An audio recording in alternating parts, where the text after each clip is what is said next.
Perkenalkan, nama aku Joshua Tianu Gracia dengan nomor NPM 21031010188. Hari ini aku akan menjelaskan mengenai modul 5, yaitu hukum distribusi Nernst. Nah, apa itu hukum distribusi Nernst? Menurut hukum Nernst, bila ke dalam dua pelarut yang tidak saling bercampur dimasukkan solut yang dapat larut dalam kedua pelarut tersebut, maka akan terjadi pembagian solut dengan perbandingan tertentu. Nah, kedua pelarut yang bisa digunakan umumnya adalah pelarut organik dan air. Nah, dalam praktik, solut akan terdistribusi dengan sendirinya ke dalam dua pelarut tersebut setelah dikocok dan dibiarkan terpisah. Nah, perbandingan konsentrasi solut di dalam kedua pelarut tersebut tetap dan merupakan suatu tetapan pada suhu tetap.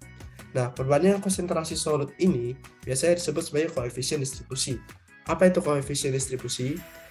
Nah, koefisien distribusi merupakan sebuah tetapan atau konstanta yang didapatkan melalui perbandingan antara konsentrasi zat larut A dan B, di mana konsentrasi zat larut A dinyatakan dengan konsentrasi zat lapisan atas, dan B adalah konsentrasi zat larut dari lapisan bawah.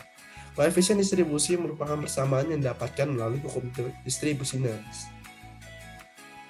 Nah, faktor-faktor apa aja sih yang dapat mempengaruhi hukum distribusi Nernst? Yang pertama yaitu adalah koefisien zat larut. Nah, bila keadaan molekul zat larut dalam kedua fase dan konsentrasi di bawah titik jenuhnya, maka perubahan distribusi hanya akan dipengaruhi oleh perubahan konsentrasi zat atau komponennya. Hal ini mengacu kembali kepada persamaan yang kita dapatkan melalui koefisien distribusi. Yang kedua yaitu adalah susunan komposisi dalam fase cair.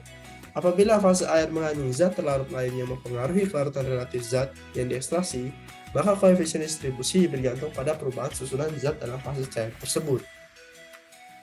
Nah, hukum distribusi Nernst biasanya berlaku pada proses ekstraksi. Apa itu ekstraksi?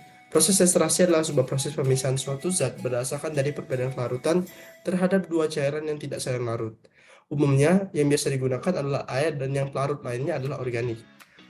Definisi ekstraksi juga dapat disebut sebagai sebuah teknik yang digunakan untuk memisahkan senyawa yang tercampur dengan senyawa lain yang tidak diinginkan.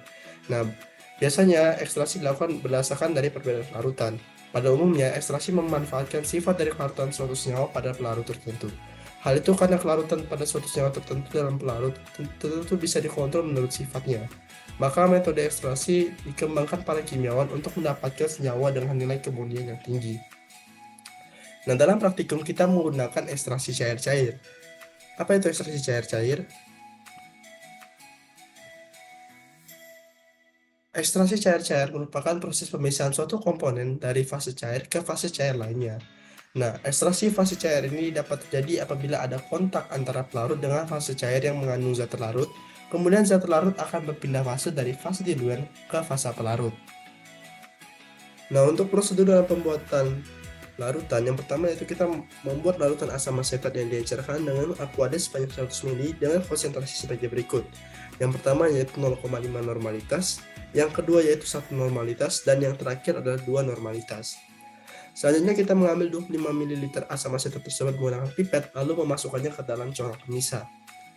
Langkah berikutnya yaitu kita memasukkan 25 ml silen ke dalam corong pemisah. Kemudian kita kocok corong pemisah tersebut sampai mencapai kesetimbangan.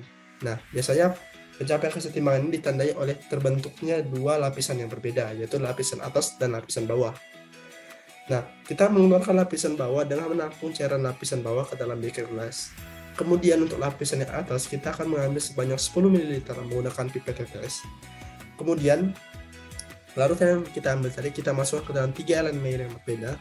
Kemudian akan kita titrasi menggunakan 0,5 normalitas NaOH sampai cairan berubah warna.